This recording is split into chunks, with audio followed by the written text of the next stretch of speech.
The EMTs wheeled in another trauma case, blood everywhere. I moved toward the gurney instinctively. "Step back," Dr. Morrison barked. "This isn't a training exercise for volunteers." I froze. 3 years in this ER, 3 years of coffee runs and paperwork, 3 years of watching from the sidelines. The patient's eyes found mine through the chaos, locked on. His lips moved, barely audible above the monitor alarms. "Red Falcon sent me to you." Everything stopped. That name, that call sign. No one here should know it. No one could know it. My hands steadied, old instincts flooding back. "Everyone out," I said quietly. Dr. Morrison laughed. "You can't." Now? They didn't know. They couldn't know. But they were about to find out exactly who I used to be. Dr. Morrison laughed. Actually laughed. The 2 residents behind him joined in. Nervous energy. Uncomfortable. But they followed his lead. "Everyone out." That's what I'd said, like I had any authority here, like 3 years of fetching. Coffee and filing paperwork gave me the right to give orders. Morrison stepped closer, patronizing smile fixed on his face. "You're overstepping, volunteer. Maybe security should escort you out." The monitors screamed. "BP 70/40, O2 saturation dropping, 82% now, 80. The patient's hand shot out, grabbed my wrist, grip like iron despite the blood loss, despite everything. His eyes locked on mine. Kabul extraction, his voice barely a whisper, barely there at all. "You were our guardian angel." Everything inside me went cold, hot, cold again. Kabul, that word, that place, that nightmare I'd spent 3 years trying to bury under mundane tasks and invisible routines. Morrison was talking, doing something, moving around the gurney with his residents, standard trauma protocol, the textbook approach. But his hands hesitated. Just for a second. I saw it. The way his fingers fumbled with the equipment, the way his eyes widened when he pulled back the field dressing. The hemorrhaging was massive, blood pooling dark and fast across the gurney. Abdominal wound, deep, ragged edges. That's not a car accident. The thought came unbidden, automatic, years of training screaming through the fog I'd wrapped around myself. That's a close-range rifle shot with fragmentation. I knew that wound pattern. Knew it like I knew my own heartbeat, had seen it 40 times, 60 times, more, under tent canvas with mortar fire shaking the ground, in the belly of helicopters with rotor wash drowning out screams. Morrison was talking to the residents, explaining his approach, teaching moment even now. But he was wrong. His protocol wouldn't work, not for this, not for what I was seeing. The monitors shrieked higher, flatline imminent.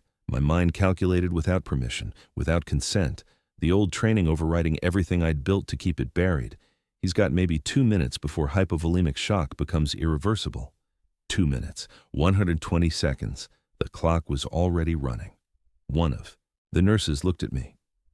Older woman, 20 years in this ER. I'd seen her handle everything with calm efficiency. She wasn't calm now. "Wait," her voice cut through Morrison's instructions. "The way you're reading those wounds," she saw it, saw something in my face, my posture, the way my eyes tracked every rise and fall of the patient's chest. Morrison kept working, kept talking, kept doing everything exactly wrong. The patient's lips moved again, no sound this time, just desperate fading movement. I made the choice. Didn't think about it, didn't weigh consequences, just moved. Pushed past Morrison, my hands already reaching for instruments, massive transfusion protocol. My voice came out different, command tone, military cadence. O-neg, 4 units, move. Morrison spun. "You can't just..." "Intercostal vessels are severed." I cut him off, cut through his protest like a scalpel through tissue. He's bleeding into his chest cavity. We have 90 seconds. My hands worked. Pressure point. Here. Field stabilization. There. The movements came back like they'd never left. Muscle memory older than my coffee running routine, deeper than my filing system knowledge. This was burned into me, written in blood and sand and the screaming of people who'd needed me to be perfect under impossible conditions. Morrison tried to grab my arm. I moved around him. One of the residents stepped forward. Young guy, first year maybe. But something in his eyes recognized what was happening. Real authority. He started following orders, handed me instruments before I asked, anticipated movements. The other resident joined. Then the older nurse. Morrison stood frozen, watching his ER get taken over by someone in volunteer scrubs.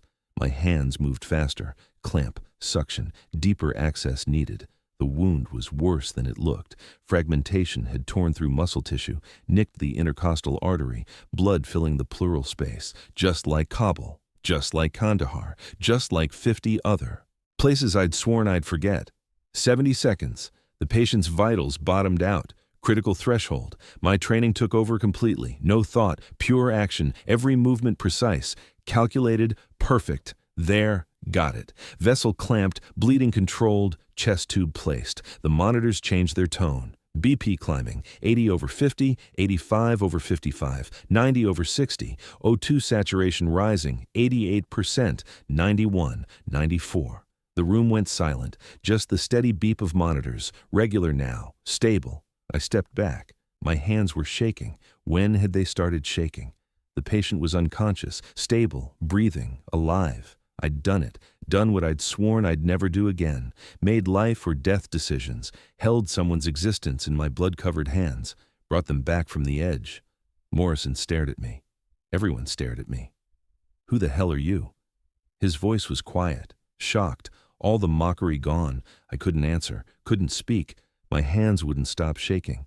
I turned toward the door, needed to leave, needed to get out before the walls closed in, before the memories finished flooding back, before I remembered why I'd stopped doing this. The head nurse moved into my path.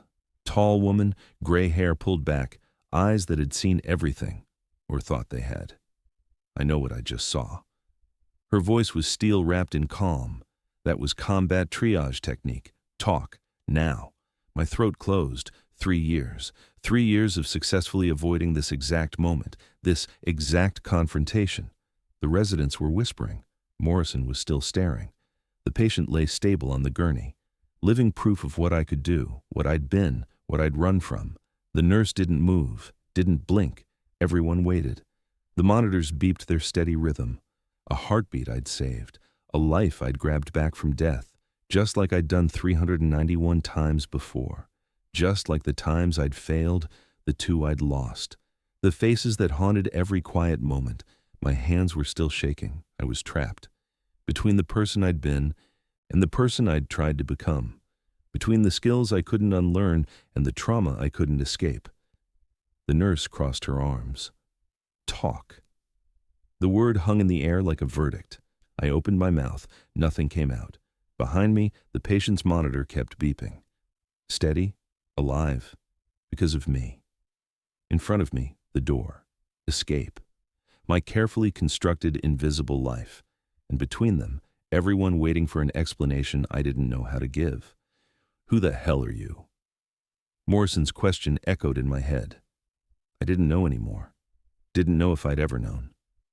The nurse's eyes never left mine. Patient. Demanding. Unrelenting. The truth was coming whether I wanted it to or not. The past I'd buried was clawing its way to the surface, and there was nowhere left to run. The break room smelled like burnt coffee and antiseptic. I sat with my head in my hands, elbows on my knees, trying to remember how to breathe normally. The door opened, closed, footsteps, 2 sets, then silence. I didn't look up. Didn't need to. I knew who it was. The head nurse and the young resident who'd followed my orders without question, the one who'd recognized real authority when he saw it. They waited, patient but demanding. The silence itself was a question, an interrogation without words. My shoulders were tight, hunched, body language screaming everything I didn't want to say, every defense mechanism I'd built over 3 years crumbling in the space of 20 minutes. The resident shifted his weight. Nervous, the nurse didn't move at all. Finally, I lifted my head. They deserved answers. They'd trusted me in that trauma bay, put their careers on the line following orders from someone in volunteer scrubs. I was a flight surgeon. The words came out rough. 7 years, Special Operations Command. The resident's eyes widened. The nurse just nodded, like she'd suspected, like pieces were clicking into place, not just any surgeon. I continued, the words flowing now like a dam breaking.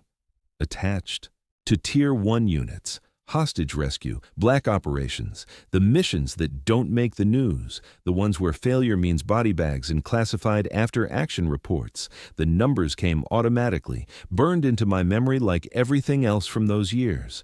462 procedures under fire, 391 patients stabilized in conditions that would break civilian doctors, field hospitals under mortar attack, helicopters with blood pooling on the deck, operating while wearing body armor because the perimeter wasn't secure.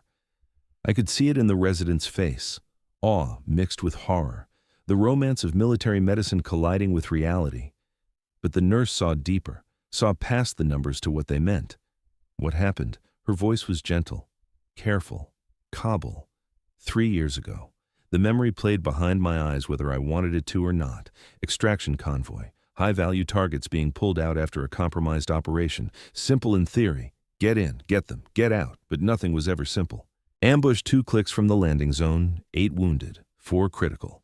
2 Chinooks inbound, but 1 had mechanical failure. Not enough space, not enough time. The impossible choice. I had to decide who got evacuated first, who had the better chance, who could wait for the second bird, who couldn't. Tactical triage, that's what they called it in the manual.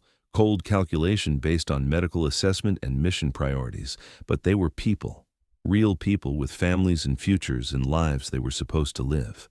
I made the decision, loaded 6, told the other 2 the second helicopter was right behind us, told them they'd be fine. The math worked. 4 critical cases evacuated, 2 stable casualties waiting for immediate follow-up transport.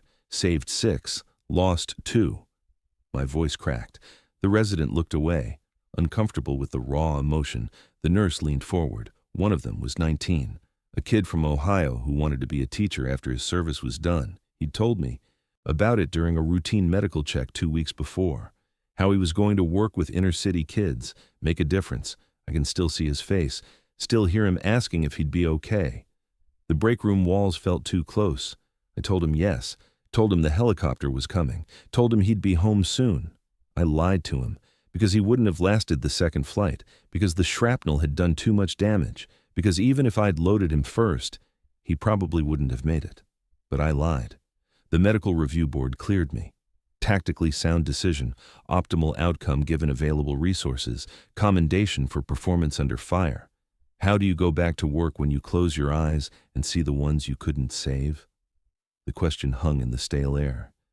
How do you operate when every patient might be another impossible choice? Another face added to the collection that haunts you? I resigned my commission. Couldn't do it anymore.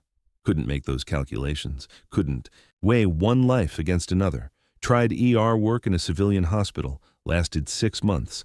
Every trauma became Kabul. Every code became that convoy. Every patient became the 19-year-old from Ohio.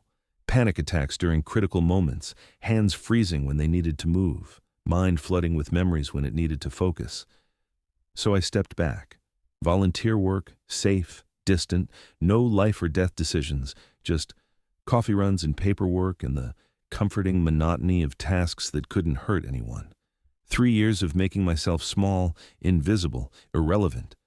I thought if I was small enough, invisible enough, the guilt would fade. It never did. The resident opened his mouth to speak. The door burst open. Morrison, face red. Administrator behind him, older man in an expensive suit, face like granite.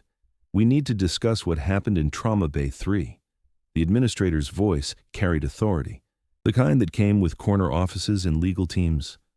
Morrison stepped forward. Energy crackling off him. You impersonated medical staff. Performed procedures without authorization, put this hospital at liability risk. His ego was wounded. That much was obvious. Embarrassed in front of his residents, shown up by someone wearing volunteer identification. The administrator cut in. Your volunteer credentials are revoked effective immediately. We're considering whether to report this to the state medical board. My medical license is still valid. I said it quietly. Inactive status, but valid. The administrator's expression didn't change. You're not credentialed at this facility. That's what matters. Morrison jumped in. You made me look incompetent in front of my residents. There it was. The real issue. Not patient safety, not protocol. Ego. The young resident stood, but she saved his life. That man would have died if she hadn't. Not the point. Morrison cut him off with a sharp gesture. Security's on their way. The administrator checked his watch. You'll be escorted out. Any personal belongings will be collected and mailed. The head nurse said nothing, but her face was hard. 2 security guards appeared in the doorway. This way, please. Professional, polite, but firm. I stood, walked through the ER toward the exit, past the trauma bays, past the nurses' station, past everything I'd hidden behind for 3 years, the patient's room. I glanced through the window. He was awake, eyes finding mine. His lips moved. Thank you, Doc. I kept walking, reached the hospital entrance, glass doors leading to the parking lot, to my car, to whatever came next. Maybe they're right. Maybe I should have stayed buried. My phone rang. Unknown number. I almost didn't answer. We have a situation. The voice was military. Clipped, urgent, multiple casualties. The volunteer who saved Agent Cortez. We need you. I'm not that person anymore. 6 wounded coming in hot, blast trauma. Your ER has 20 minutes. Cortez says you're the only one who can handle this. The line went dead. Stood frozen. Phone still pressed to my ear. The hospital doors behind me, the parking lot ahead. 20 minutes, 6 wounded, blast trauma. My hands steadied. That old familiar calculation running through my mind. Resources, time, probability, everything I'd run from, everything I'd tried to bury, everyone I couldn't save, and everyone I might still help. The choice, always the choice. I turned back toward the hospital doors. Those kids from Ohio don't get a second chance. These 6 might. I walked past the security guards, straight back through the doors into the ER. They called after me, confused, uncertain whether to physically stop me. The administrator appeared in the corridor, face darkening. You're trespassing. In 18 minutes, 6 blast trauma patients are arriving. My shoulders went back, voice steady, clear. Probable internal injuries, severe burns, fragmentation wounds. Your people aren't ready. I pulled out my phone, showed him the message. His eyes scanned the screen. Military intelligence briefing, classified operation designation, mixed civilian and military casualties. The color drained from his face. This was bigger than hospital politics, bigger than credentials and liability concerns. You can argue jurisdiction after we save them. I met his eyes. Or you can let people die on principle. Your choice. 3 seconds of silence. His jaw worked, calculation happening behind his eyes. You have until they're stabilized. Then we talk. He stepped aside. I moved past him, fast. 14 minutes now. The trauma bay doors swung open. Morrison was already there. 2 residents with him, setting up equipment, standard civilian trauma prep. He saw me. Face went red. Hey, I told you. The head nurse cut him off. She stays. We need her. Morrison stared at her, betrayed. But she didn't back down. 13 minutes. Combat triage isn't like civilian medicine. I started reorganizing, moving equipment, directing residents. We need multiple bays, separate teams, color code by severity. I run this ER. Morrison's voice was tight. You run a civilian ER. I kept working, calm, authoritative. This is war coming through those doors, and it doesn't care about your protocols. I rattled off instructions, surgical packs in every bay, ONEG standing by, ventilators ready, burn unit on standby. The residents looked between us, Morrison standing rigid, authority challenged, me moving with purpose, confidence born from experience. One resident moved, started following my instructions, then another. Morrison's control crumbling, real time, visible, 10 minutes. The first siren split the air, then another, multiple vehicles converging. 8 minutes, the doors burst open. Chaos. First gurney wheeled in fast, EMT rattling off vitals, patient covered in burns, face blackened, breathing labored. Morrison froze. Just a second, just a heartbeat. But I saw it, the overwhelm, the moment of not knowing what to do first. I didn't hesitate. Bay 3. 2nd-degree burns, probable inhalation injury. You 2 with me. 2 residents peeled off, followed. We moved as one unit. Patient transferred, assessment rapid, airway compromised, intubation necessary, 90 seconds, vitals stabilizing, next patient. Gurney wheeled past. Shrapnel wounds, abdominal trauma, blood everywhere, critical. Bay 1. I directed traffic. Adult male. Penetrating abdominal trauma, possible organ involvement, full trauma team. Morrison took that one. Hands moving faster now. Finding rhythm. Third patient incoming. Compound fracture. Femur. Hemorrhaging from the site. Bay 2. I was moving between them. Rapid-fire decisions, precise directions, clamp, suction, there. Got it. Fourth patient arrived. Young woman, chest trauma, breathing shallow, suspected cardiac involvement. Morrison's hands faltered. He started the procedure, standard approach, but his hands were shaking. I can't. His voice cracked. This is beyond. I appeared at his shoulder, not mocking, not triumphant, just steady. You can. I'll talk you through it. Emergency pericardiocentesis, step by step, needle angle, insertion point, depth measurement. His hands followed my voice, my guidance, careful, precise. There. Fluid drainage successful, pressure relieving. The patient's vitals improved. Morrison exhaled, shaking. Fifth patient, sixth patient. The chaos continued, minutes compressed, time losing meaning. My hands moved automatically, muscle memory taking over. Every procedure I'd ever done under fire coming back. This was what I'd trained for, what I'd lived through, what I'd tried to forget. Patient 2 coded. I was there in seconds. Chest compressions, defib, clear, rhythm restored. Patient 3 needed emergency surgery, too unstable to move. Field procedure, right here, right now. The residents watched, learning, adapting. 2 hours passed like minutes. Finally, silence. Not the silence of death, the silence of stability. All 6 patients, vital steady, breathing, alive. I leaned against the wall, exhausted, every muscle aching. Adrenaline crash hitting hard. The residents stared at me. Not with fear, not with suspicion, with awe. That was the most incredible thing I've ever seen. The head nurse's voice was quiet, reverent. Morrison approached slowly. His face was different now, the anger gone, the ego battle lost. But something else there, something harder to define. Long pause. I owe you an apology. The words came rough, hard for him to say. We all do. He gestured at the trauma bays. At the 6 patients who shouldn't be alive. I've been an ER doctor for 15 years. His voice carried weight, emotion. What you did tonight.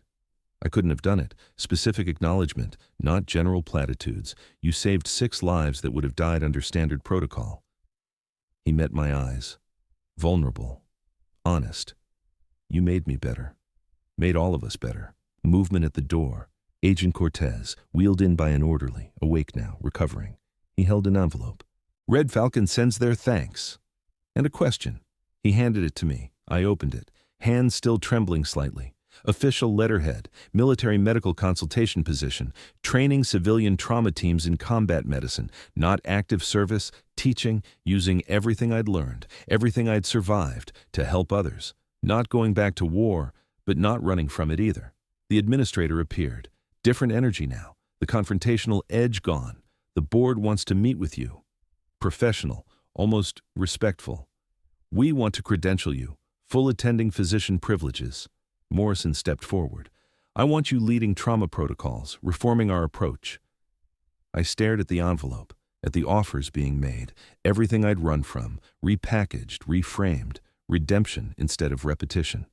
Could I really come back from this? Could I trust myself with these decisions again? The alarms blared, sudden, urgent. Everyone jumped, another patient incoming. The head nurse grabbed the phone. Listened. Face paling. Mass casualty event. Her voice cut through the sudden tension. Building collapse. Multiple victims. She looked at me. Morrison looked at me. The residents looked at me. Everyone waiting for orders, for direction, for leadership. My hand steadied. That old calculation running, resources, time, personnel, everything I knew, everything I'd learned in blood and fire. The choice, always the choice. But this time, different. This time, not running. This time, ready. I straightened, pushed off the wall. How many victims? The question came out clear, steady, authoritative. The head nurse spoke into the phone, listened, at least 12, more trapped, unknown injuries. I looked around the trauma bay. at Morrison, at the residents, at the staff who'd watched me work, at the people who now trusted me to lead, all bays. I started issuing orders, full mobilization, call in off-duty staff, contact surgery, blood bank on standby, set up triage in the ambulance bay. Everyone moved, no hesitation, no questions. Morrison worked alongside me, not competing, collaborating. The transformation was complete, not back to who I was, forward to who I could be. The envelope crinkled in my pocket, the offer, the position, the future. But right now, in this moment, only one thing mattered. 12 victims incoming, 12 chances to save lives, 12 opportunities to prove that the past didn't define me. That guilt could transform into purpose, that running could become standing. I took my position at the triage point, shoulders back, hands steady, ready. The sirens grew louder, the doors prepared to burst open, and I was finally, after 3 years of hiding, exactly where I needed to be. Doing exactly what I was meant to do, not a volunteer, not a ghost, a doctor. The sirens peaked, the doors opened, and I went to work. Bay assignments, now. My voice cut through the chaos, clear, no hesitation, not asking permission, giving orders. The team moved as one unit, Morrison directing one group, residents splitting into trauma teams, nurses coordinating equipment flow, natural leadership accepted by all.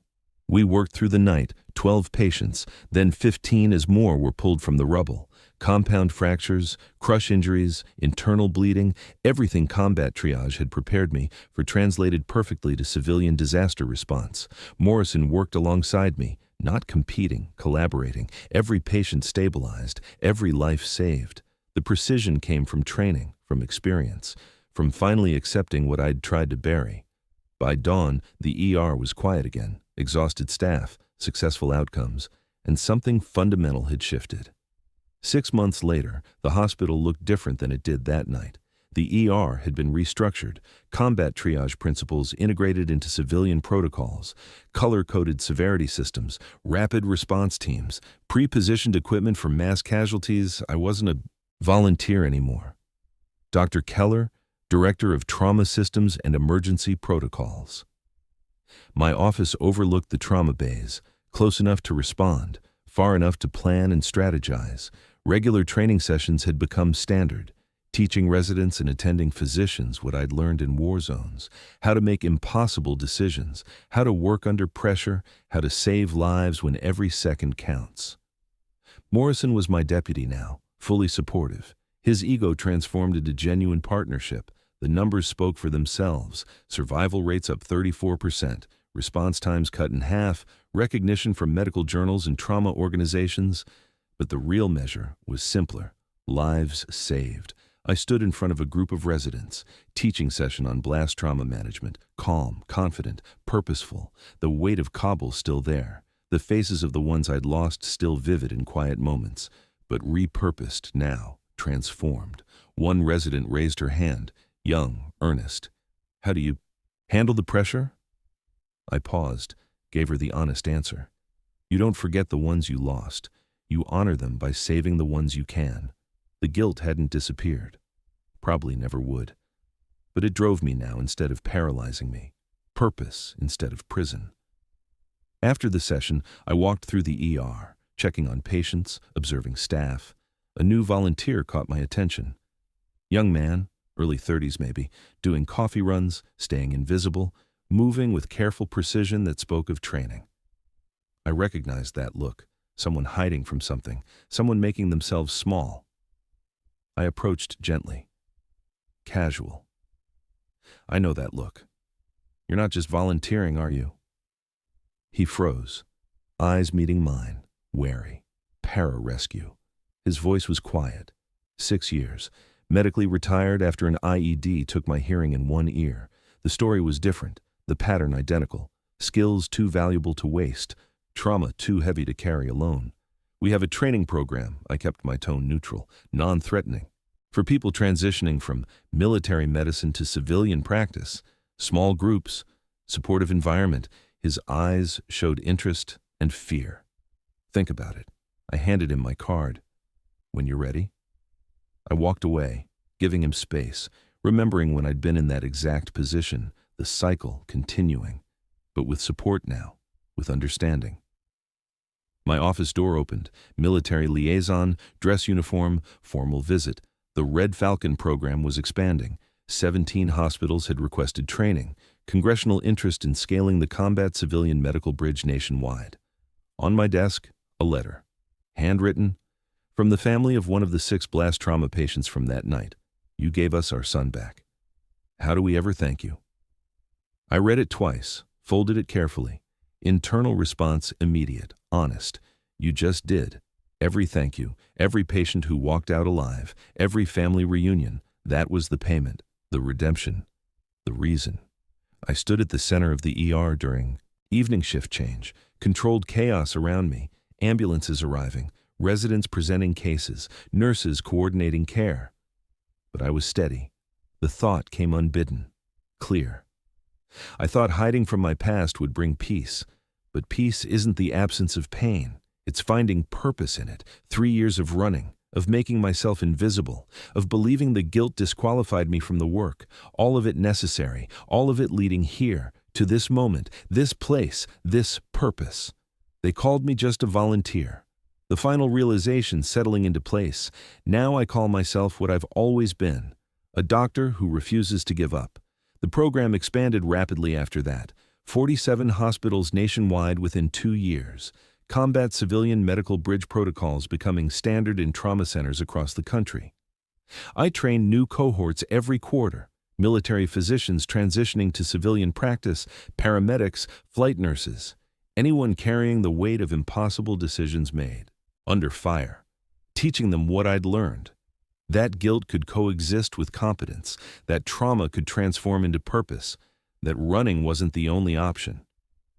My office held reminders now, photos of successful graduates, letters from families, commendations from medical boards, and one photo I'd finally allowed myself to display, the team from Kabul. 12 faces, 10 came home, 2 didn't, including the 19-year-old from Ohio who'd wanted to be a teacher.